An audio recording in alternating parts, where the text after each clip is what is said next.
Selamat pagi dan shalom Bapak Ibu Saudara yang terkasih dalam Tuhan Yesus Kristus. Sebelum kita melakukan pekerjaan dan aktivitas kita di pagi hari ini, marilah kita sejenak untuk mendengarkan dan merenungkan firman Tuhan di pagi hari ini. Marilah kita berdoa. Damai sejahtera Allah melampaui segala akal. Itulah kiranya yang memelihara hati dan pikiranmu di dalam Kristus Yesus Tuhan kita. Amin. Apa kabar Bapak Ibu Saudara yang terkasih dalam Tuhan Yesus Kristus? Tentu doa dan harapan kami semuanya dalam keadaan baik di pagi hari ini.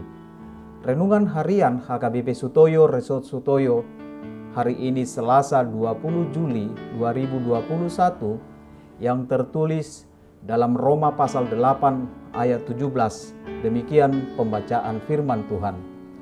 Dan jika kita adalah anak, maka kita juga adalah ahli waris.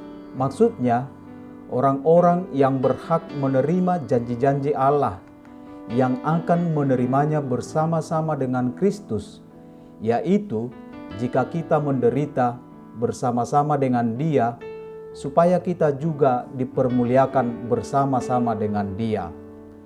Dalam bahasa Batak dikatakan, alai molo anak kita, dohok mapanean di debata, donga pania ni Kristus, molo tung donganna hita di sitaonon, gabe donganna hita sugut nang dihasangapon. Demikian pembacaan firman Tuhan. Bapak Ibu jemaat yang dikasihi dalam Yesus Kristus, apa yang muncul di benak kita ketika mendengar kata warisan? Warisan adalah harta peninggalan yang ditinggalkan pewaris kepada ahli waris. Mungkin kita pernah menjadi ahli waris itu, di mana kita mendapatkan tanah, rumah, mobil, dan lain sebagainya. Warisan adalah sesuatu hal yang baik, karena apa yang dimiliki orang tua diturunkan kepada anak-anaknya, sehingga setiap anak mendapatkan berkat dari orang tuanya. Namun di sisi lain, warisan itu juga dapat menimbulkan sebuah pertengkaran dalam keluarga. Bahkan ada orang sampai tega membunuh saudara kandungnya sendiri. Yang salah bukanlah warisannya, tetapi pola pikir manusia yang hanya menanti dan mengandalkan warisan orang tuanya. Untuk itu, sebelum terjadi perselisihan di tengah-tengah keluarga, mari kita ingat, warisan dunia bukanlah yang terkekal. Warisan yang terkekal adalah dari Tuhan. Yang menjadi pertanyaannya, apakah kita dapat menjadi ahli waris kerajaan surga itu? Bapak Ibu jemaat yang dikasihi dalam Yesus Kristus, untuk menjadi ahli waris kerajaan surga itu, maka kita harus menjadi anak.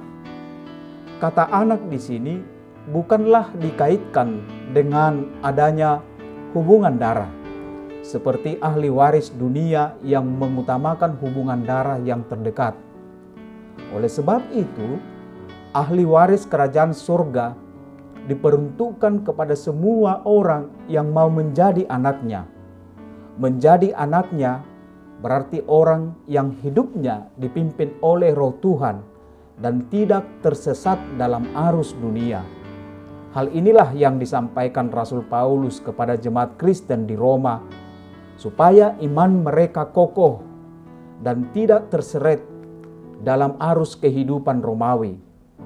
Tentulah, sebagai jemaat Kristen baru, tentu banyak mengalami penderitaan.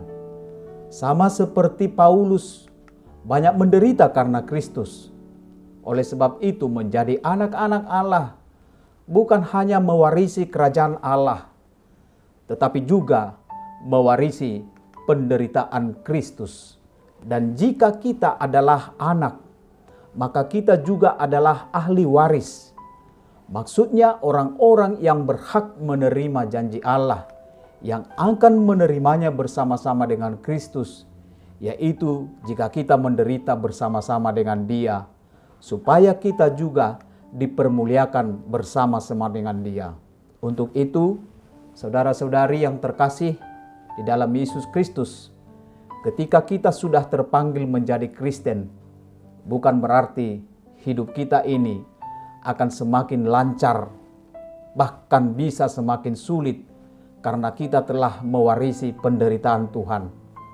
Oleh sebab itu, apapun kesulitan yang kita alami, mari menjadi seorang anak yang kokoh dalam iman, agar dipermuliakan bersama-sama dengan Dia. Tuhan memberkatimu. Amin. Kita berdoa. Ya Tuhan Yesus Kristus, jadikanlah kami sebagai anak yang mewarisi kerajaan surga. Kuatkan iman kami ketika menghadapi penderitaan yang sangat sulit dalam hidup ini, agar kami tidak terjatuh kepada kehidupan duniawi. Kami serahkan hidup kami ke dalam tangan-Mu, agar Engkau selalu menuntun hidup kami. Amin. Selamat beraktivitas, tetap jaga kesehatan, Tuhan memberkati.